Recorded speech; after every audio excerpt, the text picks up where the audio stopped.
O estudo publicado pela revista mostra que mesmo os pacientes que tiveram apenas sintomas leves quando pegaram a Covid apresentaram uma leve diminuição no tamanho do cérebro, há menos área cinzenta nas partes relacionadas ao olfato e à memória. Quando se tem uma doença viral, e a Covid-19 é uma delas, eles não atacam só aquele órgão que mais nos incomoda e mais caracteriza a doença. No caso da Covid-19, o sistema respiratório.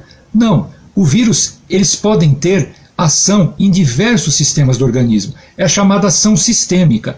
E sob essa lógica, o que se observou como resultado desse estudo? Houve danos ao cérebro em termos de redução do tamanho do cérebro naquelas pessoas que foram casos leves da doença de 0,2% a 2%. Houve danos e regressão na área do cérebro ligada à sensibilidade do olfato. E aí nós sabemos que muitas pessoas, mesmo casos leves, elas até começam sintomas com a perda do olfato.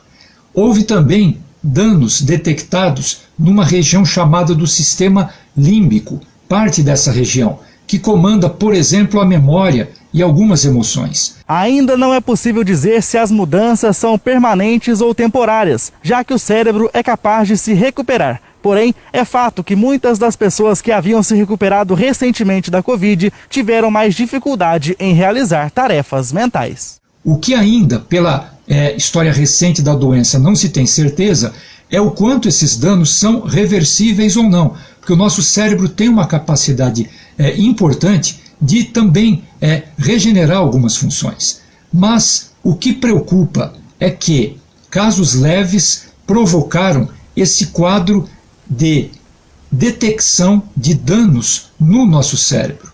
E esses danos, voltando a dizer, eles podem estar tanto associados a o próprio vírus estar e ter causado no tecido cerebral diretamente o dano por uma neuroinflamação, ou porque danificou a sensibilidade dos nervos olfativos e a região do olfato deixou de ser usada, deixou de ser estimulada e, portanto, houve uma regressão, como se diz, nessa região. Aqui em Poços de Caldas, o Centro de Referência Regional em Saúde do Trabalhador, Sereste, realiza o projeto Promoção à Saúde dos Trabalhadores em Tempos de Pandemia. Um dos atendimentos é feito com pessoas que tiveram Covid e o psicólogo responsável confirma que grande parte delas tem sequelas. A principal, a perda de memória. Na verdade, é um comprometimento enorme na memória de curto prazo, né?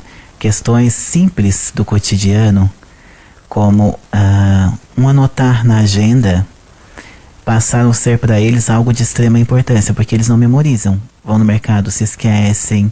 Sem falar nisso, nós não podemos deixar de dizer que o não se lembrar tem gerado, inclusive, de certo modo, um certo estigma social. Estão sendo taxados como leso, porque ficam mais lentificados mesmo, tanto para falar quanto para agir. O psicólogo explica a importância da comunidade ter tolerância com as pessoas que passam pelo momento do pós-Covid. Respeito àqueles que estão apresentando limitações cognitivas não é um ato de escolha, não é uma falta de boa vontade, é uma dificuldade fruto de uma sequela advinda de uma patologia que os coloca numa condição de vulnerabilidade, tanto biologicamente falando, quanto psicologicamente e socialmente falando. O epidemiologista ressalta que esse estudo publicado foi feito quando a maioria dos casos de Covid no mundo era da variante Alfa e a perda de olfato e paladar era um dos sintomas mais comuns. Agora, com a maioria dos casos sendo da variante Ômicron, que não apresenta com tanta frequência esses sintomas,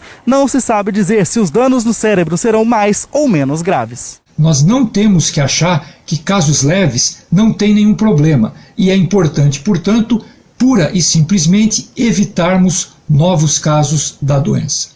Pedro Magalhães para o Plantão.